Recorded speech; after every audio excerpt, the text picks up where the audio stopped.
Maria Callas, c'est vrai, vous ne chantez pas comme tout le monde. Ah, vous m'avez vraiment piégé là. Ah, pas du tout.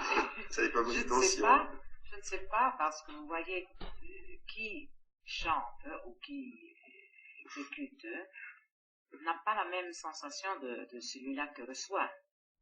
Alors, je ne peux pas vous dire que je chante comme les autres parce que j'ai très peu entendu les autres.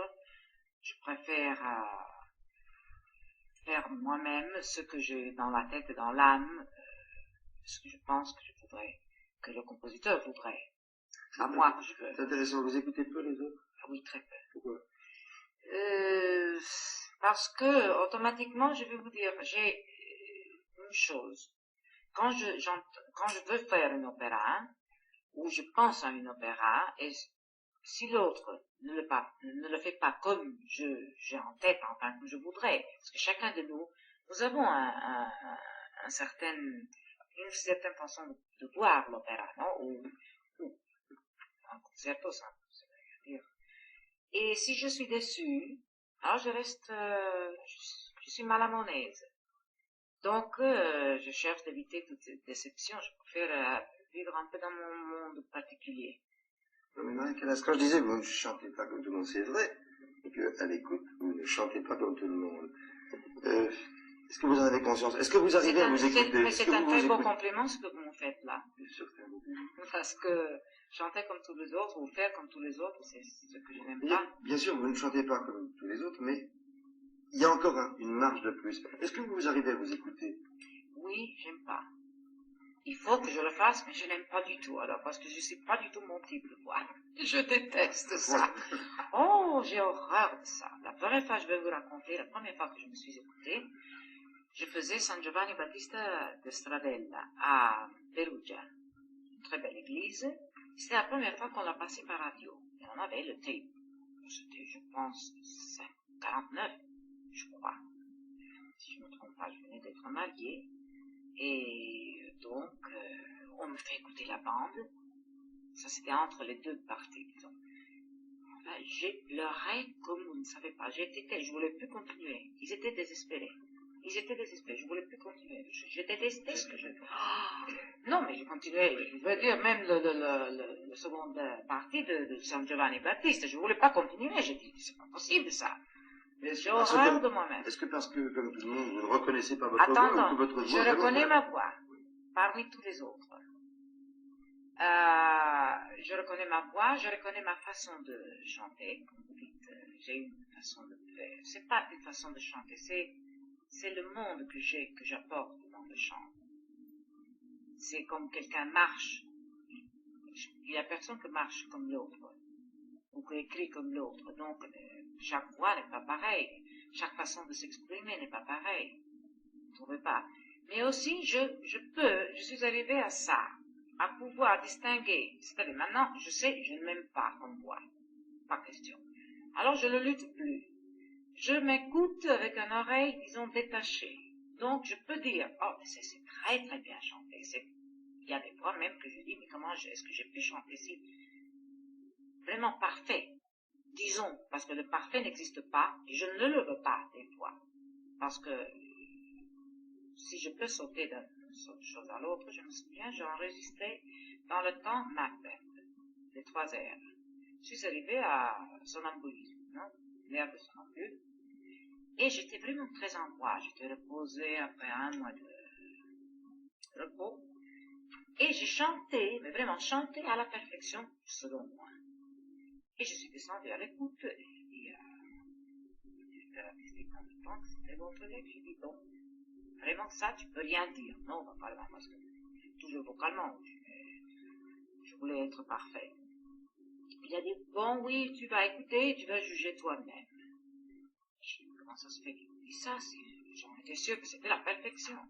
Elle dit, oui, mais tu vas écouter. En effet, j'écoute. J'écoute la perfection vocale.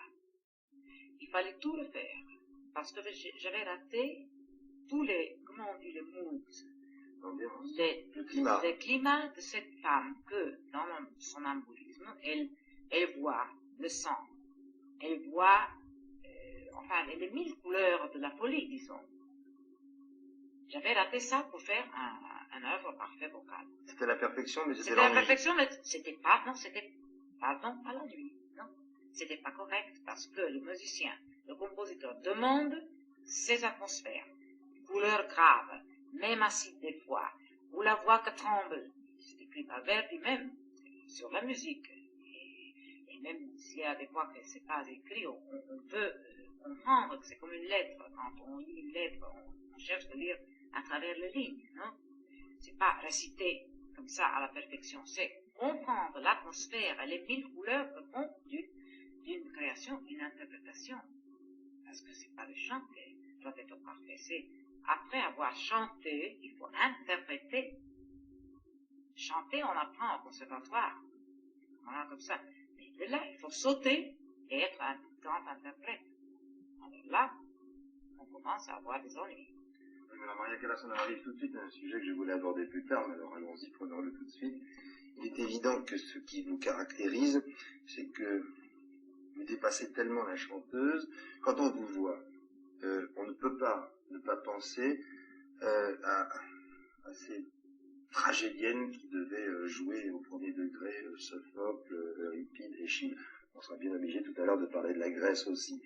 Mais ce qui est étonnant chez vous, moi je ne vous ai vu qu'une fois sur scène. C'était à l'opéra, c'était dans la Norma. Vous aviez une robe rouge. La robe n'était pas rouge, c'était le manteau, la cape. Bien. Bien, ça m'apprendra à raconter n'importe quoi ou avoir une mauvaise mémoire. La robe, non, le rouge, c'était la Et ce qui était extrêmement frappant, c'était ces espèces de symbiose entre le chant et le jeu. Mais vous n'avez pas tort, parce que je manœuvre les capes, je m'enveloppe dedans, donc il y a des fois où vous hommes que ça peut sembler des robes. Donc au départ, vous êtes... Bon, il y a la chanteuse, bien sûr, vous chantez ici. Il y a l'interprétation que commande là. Et je vais vous donner un autre exemple de Séraphine, que j'ai appris beaucoup de lui, évidemment, on entend beaucoup de nous-mêmes, mais lui, c'était le grand savant de l'interprétation et de tout. Et il m'a dit, justement, de la Norma, maintenant, vous avez, chère mademoiselle, je ne suis pas encore mariée, je dis, chère mademoiselle, il m'a dit, vous connaissez très bien la musique, c'est parfait. Maintenant, allez chez vous et commencez à réciter, en parlant, tous les récitatifs. C'était justement à propos de récitatifs, mais ça peut aller aussi dans les airs. Il faut les réciter comme vous l'aurez fait, disons en prose.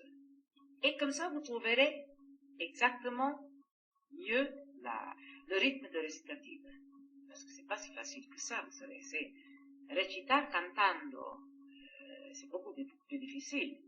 Il faut avoir la voix, mais il faut aussi faire le récit. Déclamer. Est-ce que vous considérez, Maria Callas, que vous êtes une tragédienne? Moi, je me considère, par nature, que je ne vaux pas grand-chose.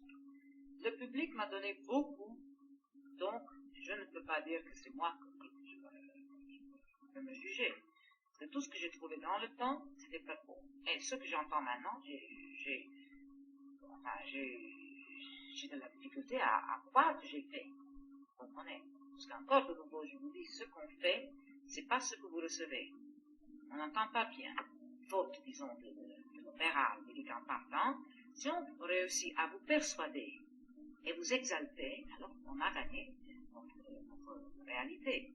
C'est pour ça que nous sommes nés, pas créateurs, mais interprètes. Parce que les créateurs avant nous ont fait ce miracle. Mais sont à nous. C'est à nous à continuer cette, disons, miracle de création. Ils ont laissé un héritage. Ils ont laissé un héritage et nous devons absolument, à tout prix, même à prix de notre santé, que ça m'a coûté aussi à moi des fois la santé, parce que on va carrément, on se jette dans le rôle. Il n'y a pas de tricherie que puisse. Moi, je ne peux pas. Je ne pouvais jamais tricher. C'est contre ma nature.